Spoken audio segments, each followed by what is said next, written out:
لا إله إلا الله وحده لا شريك له وأشهد أن سيدنا ونبينا محمدا عبده ورسوله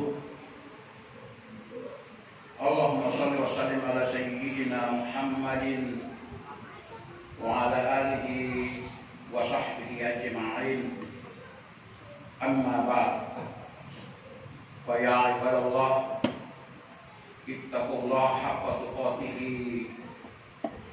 ولا تموتن إلا وأنتم muslimun. Jamaah hadirin jamaah Jumat rahimakumullah. Pada hari ini kita semua datang ke Masjid As-Salam dalam rangka menunaikan salah satu kewajiban kita, ibadah sholat Jumat,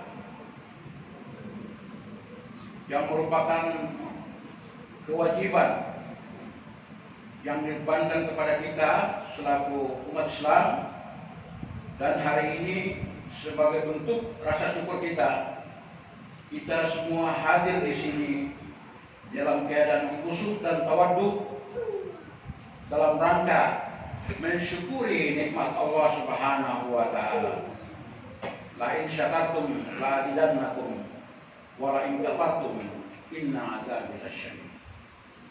Apabila kita bersyukur atas segala nikmat yang diberikan kepada kita, insyaallah Allah akan menambahkan. Tetapi apabila kita ingkar, maka azab Allah itu sangat pedih. Hari ini kita melihat berbagai macam bencana.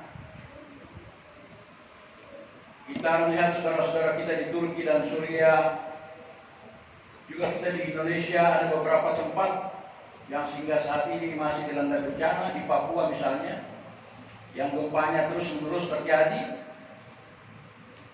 Allah mengatakan dalam salah satu firman-Nya, walau anna ahlal qura amanu wattaqaw lafatahna alaihim barakatin minas samai wal ardh walakin kazzabu fa ahadnahum bima kanu yaksibun.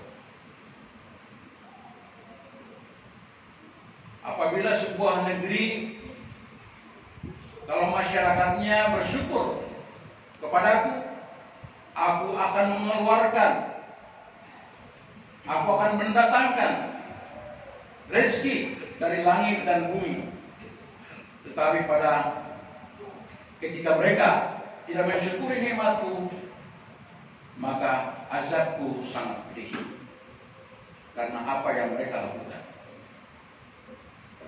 Itulah sehingga pada hari ini kehadiran kita di sini selaku Muslim adalah beribadah juga dalam rangka manifestasi rasa syukur kita kepada Allah Subhanahu wa taala atas segala nikmat yang telah kita terima.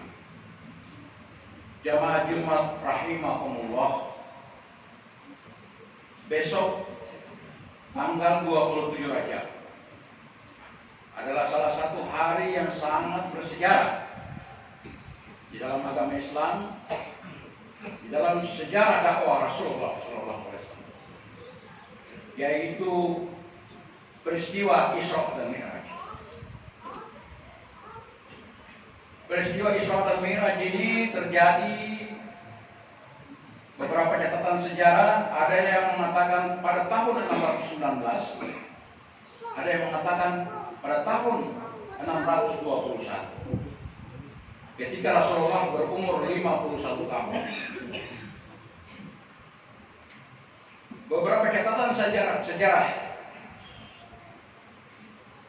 menerangkan bahwa perjalanan Isra dan Mi'raj Rasulullah SAW adalah juga merupakan hiburan atau wisata rohaniah bagi beliau.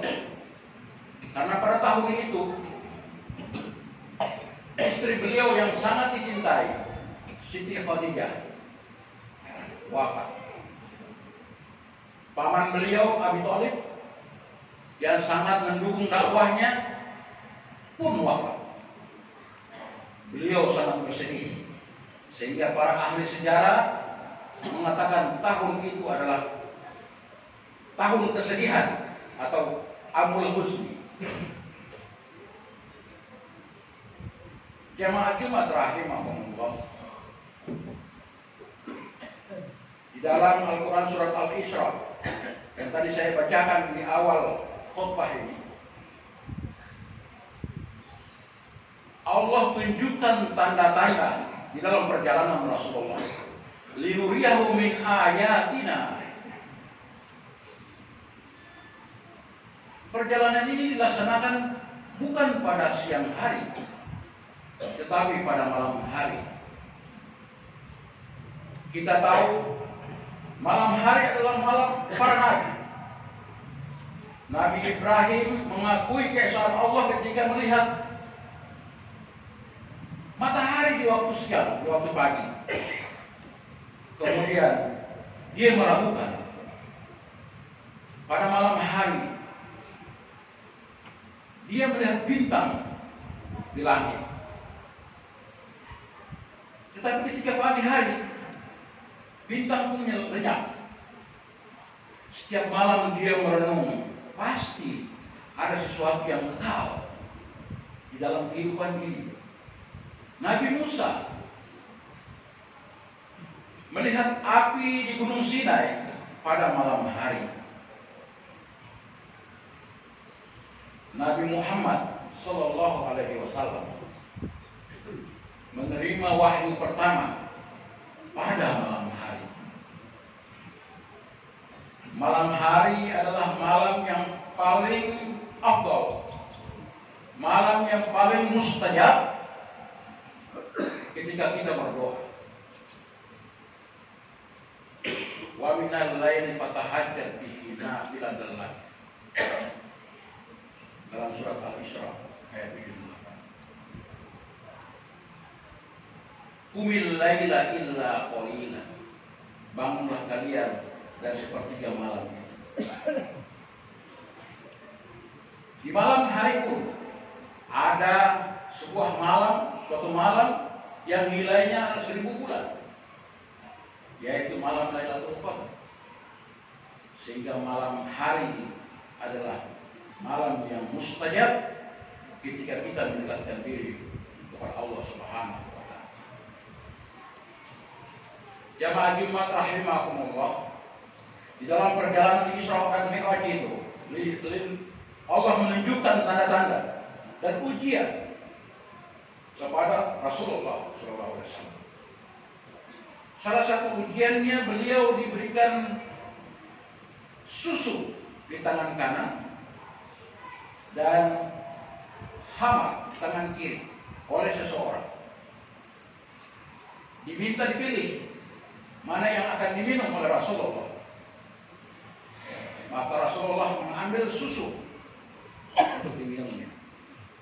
Penjelasannya, Rasulullah menyelamatkan kita semua umatnya. Di dalam peristiwa Isra dan Mi'raj ini, beliau bersama malaikat Jibril, langit pertama, langit kedua, sampai langit ketujuh. Beliau bertemu dengan para nabi. Di dalam perjalanan itu beliau ditunjukkan berbagai tamsil. Ada sekelompok orang yang panen padi tidak berhenti-berhenti, terus memanen. Ditanyakan kepada Jibril, siapakah mereka? Jibril menjawab, itulah umatmu yang selalu bersedekah, selalu beramal jariah. Lalu berjalan lagi, beliau melihat ada sekelompok orang yang memukul-mukul kepalanya. Ditanyakan kepada Jibril, siapakah mereka? Mereka adalah orang yang lalai sholatnya. Dalam perjalanan lagi, beliau melihat kuburan yang harum baunya. Ditanyakan kepada Jibril, siapakah yang memiliki kuburan itu? Jibril menjawab, itulah Siti Masitoh dan anaknya. Siti Masitoh direbus oleh Fir'aun karena dia tetap mempertahankan prinsip mengakui Allah Subhanahu wa Ta'ala sebagai penguasa langit dan bumi, bukan Fir'aun. Dalam perjalanan selanjutnya, Rasulullah menyaksikan sekelompok orang yang tersedia makanan lezat di satu sisi dan makanan busuk di sisi yang lain. Tapi kenapa orang-orang ini memakan makanan yang busuk? Jibril menjawab, mereka ini adalah orang-orang yang terlena atau suka bermaksiat. Jamaah Jumat rahimahumullah. Terakhir, beliau menyaksikan seorang pemuda yang gagah perkasa. Ketika menengok ke kanan, beliau tersenyum. Tetapi ketika menengok ke kiri, beliau menangis dan bersedih. Siapakah itu ya Jibril? Dialah bapakmu, Adam alaihissalam. Kenapa dia tersenyum dan menangis? Tersenyum karena melihat anak keturunannya berbuat kebaikan. Menangis karena anak keturunannya berbuat dosa dan pelanggaran. Jamaah Jumat rahimahullah. Perjalanan Isra dan Mi'raj ini adalah perjalanan material dan spiritual. Banyak pada awalnya orang tidak percaya jarak Mekah ke Yerusalem sekitar 1.500 km. Kemudian jarak Yerusalem dengan Sidratul Muntaha tak terhingga. Kok dalam satu malam Rasulullah bisa mencapai tempat-tempat terjauh itu? Kita tidak usah heran, karena Allah yang memperjalankan. Subhanalladzi asra bi 'abdihi lailan minal masjidil haram ilal masjidil aqsa. Bukan kemauan Rasulullah sendiri. Di zaman Nabi Sulaiman, kita melihat ada orang soleh yang bisa memindahkan sehingga sana Ratu Balqis dalam mata sekejap dari Yaman ke Palestina. Kenapa tidak Rasulullah melakukan perjalanan yang begitu cepat, melebihi kecepatan suara, melebihi teknologi supersonik, karena Allah yang memperjalankan. Sebagai muslim kita harus percaya, kita yakini bahwa Isra Mi'raj adalah perjalanan antara materi dan spiritual. Badan Rasulullah dan roh Rasulullah bersama-sama melakukan perjalanan Isra dan Mi'raj tersebut. Jamaah Jumat rahimakumullah. Apakah kita sebagai umat Islam, pengikut Rasulullah yang setiap saat bersalawat kepada Rasulullah, tidak bisa mencapai seperti yang dicapai oleh Rasulullah? Kita bisa. Kita bisa mencapai apa yang dicapai oleh Rasulullah SAW. Rasulullah bukan orang yang egois. Dia adalah orang yang pertama masuk surga. Tetapi dia tidak akan tega ketika melihat umatnya masih belum ada yang masuk surga. Oleh karena itu apa yang dicapai oleh Rasulullah SAW, tentunya dia menginginkan umatnya bisa mencapai apa yang dicapainya. Hari ini hari Jumat, kita mandi bersih, kita berwudu, kita memakai pakaian-pakaian yang bersih, pakaian-pakaian terbaik yang kita miliki. Kita berjalan menuju masjid adalah perjalanan Isra kita sebagai umat. Tentu dalam perjalanan ini banyak ujian pekerjaan, ujian profesi, ujian macam-macam. Tetapi kita ingin mencapai ridha Allah Subhanahu wa Ta'ala, kita datang ke sini. Kita melakukan Isra. Dan nanti sebentar ketika kita mengucapkan takbiratul ihram, Allahu Akbar, dan akan diakhiri dengan salam, itulah perjalanan Mi'raj kita. As-sholatu mi'rajul mu'min, kata Rasulullah. Oleh karena itu, sholat ini bukan hal main-main. Sholat ini adalah mi'raj kita, sebagaimana mi'rajnya Rasulullah SAW. Karena pada saat itu, kata Rasulullah, aku memiliki waktu khusus yang Jibril pun tidak akan bersamaku, yaitu ketika aku bertemu dengan Tuhan. Sholat inilah kita bertemu dengan pencipta kita. Jadi sholat bukan hal yang main-main. Mudah-mudahan jamaah Jumat rahimakumullah, dengan tetap menjaga sholat kita setiap hari melaksanakan Mi'raj sebagaimana Mi'rajnya Rasulullah SAW. Kita digolongkan orang-orang yang mukmin,